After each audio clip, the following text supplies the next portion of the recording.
یہی سوچتے رہتے ہیں مسلمان، اگر فلاں حاکم ہوتا تو مسلمانوں کے مسائل حل ہو جاتے، اگر فلاں کی حکومت ہوتی تو مسلمانوں کے مزے آ جاتے۔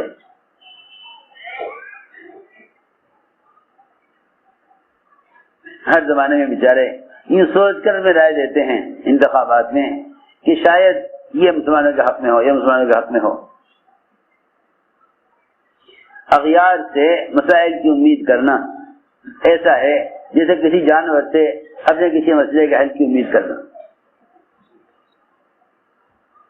اغیار سے اپنے مسائل کے حل کی امید کرنا ایسا ہے جیسے کسی جانور سے اپنے مسائل کے حل کی امید کرنا۔ انہم الا کالانعام۔ وہ تو بات اصل یہ تھی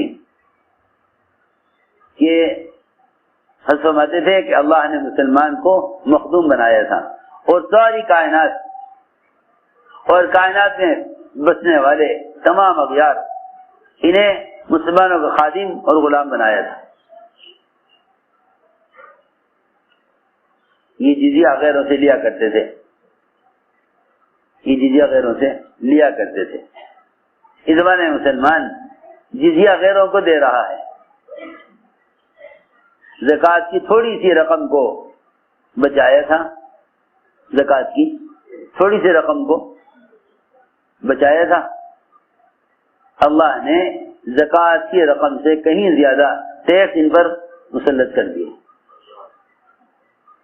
یہ حدیث میں آتا ہے کہ جب تم دعوت اللہ چھوڑ بیٹھو گے تو اللہ تم پر تمہارے بدترین حاکم کو مسلط کریں گے۔ سیدھی سیدھی آیت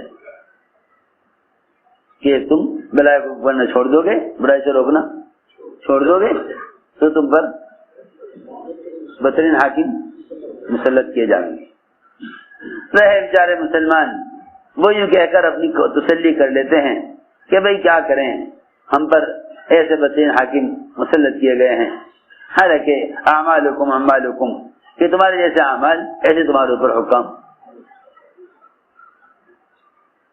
تمہارے اعمال تمہارے اعمال ہی تو ہیں۔ بلائی کو حکم کرنا چھوڑ دو گے، برائی سے روکنا چھوڑ دو گے تو تم پر بدترین حاکموں کو مسلط کیا جائے گا۔ یہ بیچارے یہ کہہ کر اپنا غصہ اتار لیتے ہیں کہ بھئی تعصب ہے مسلمانوں کی طرف سے، اس سے مسلمانوں کے کاروبار، مسلمانوں کے کارخانے، مسلمانوں کا معاشی نظام متاثر ہے، غیروں کا معاشی نظام ٹھیک چل رہا ہے۔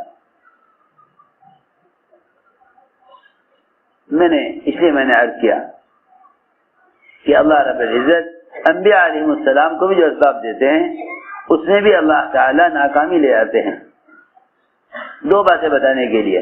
ایک تو یہ کہ کسی کا ہاتھ میں سبب آ جانے سے اس سبب سے نفع کا حاصل کرنے کا بندے کو اختیار نہیں مل جاتا، کسی سبب کے ہاتھ آ جانے سے بندے کو نفع کا اختیار نہیں مل جاتا، پکی بات ہے۔ سلیمان علیہ السلام کو خوب بادشاہت دی، ہر چیز پر حکومت دی، ہر چیز پر اختیار دیا، لیکن ایک موقع پر آ کر ایک خیر کے ارادے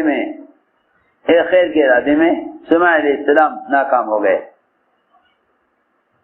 اللہ رب العزت نے 100 بیوی صحبت کرنے پر ایک بیوی کو حمل ٹھہرایا، اسے بھی ضائع کیا، یہ بتانے کے لیے کہ تم خیر کے ارادے میں بھی اللہ کو ساتھ لیے بغیر کامیاب نہیں ہو سکتے، کیونکہ یہ تو محض دینی کام تھا، یہ تو محض دینی کام تھا۔ لوگ دنیا کے کام کے بارے میں یوں کہتے ہیں ہم یوں کر لیں گے، وہاں محض دینی کام تھا، کہ میں اللہ کے راستے کے 100 مجاہد اپنی اولاد میں سے تیار کروں، محض دین کا جذبہ، محض دین کا جذبہ۔ ہمارے تو دینی جذبات پر بھی دنیا کے جذباتی غلاف چڑھے ہوئے ہیں۔ بتاؤں وہ غلاف کیا ہے، وہ کور کیا ہے؟ اے اللہ تو مجھے دکان دے دے، پھر میں دکان سے پیسہ کماؤں گا، پھر وہ پیسہ میں تیرے دین پر لگاؤں گا۔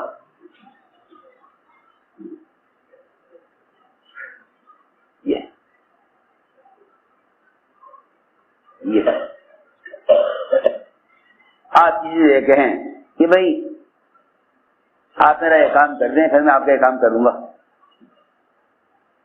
تو وہ آدمی اسی بات سن کر ہی ناراض ہو جائے گا کہ آپ اپنے کام کے لیے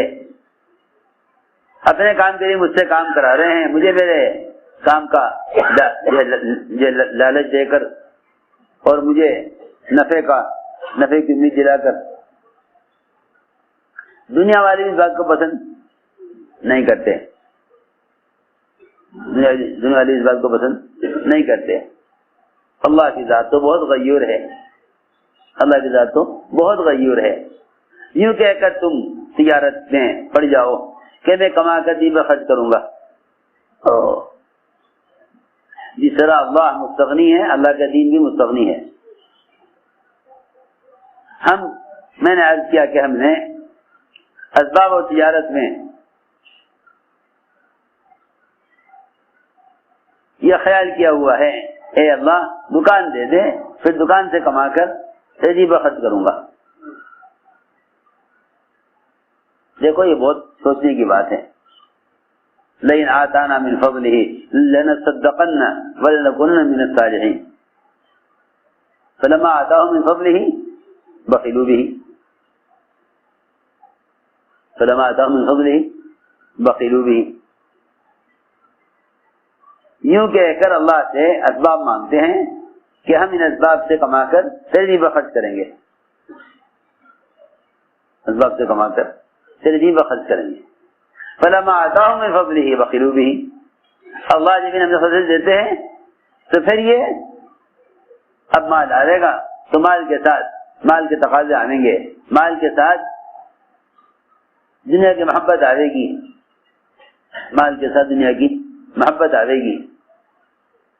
پھر یہ کہے گا کہ بھئی اس وقت یہ تقاضا ہے، میں مال خرچ نہیں کر سکتا، اس وقت یہ تقاضا ہے۔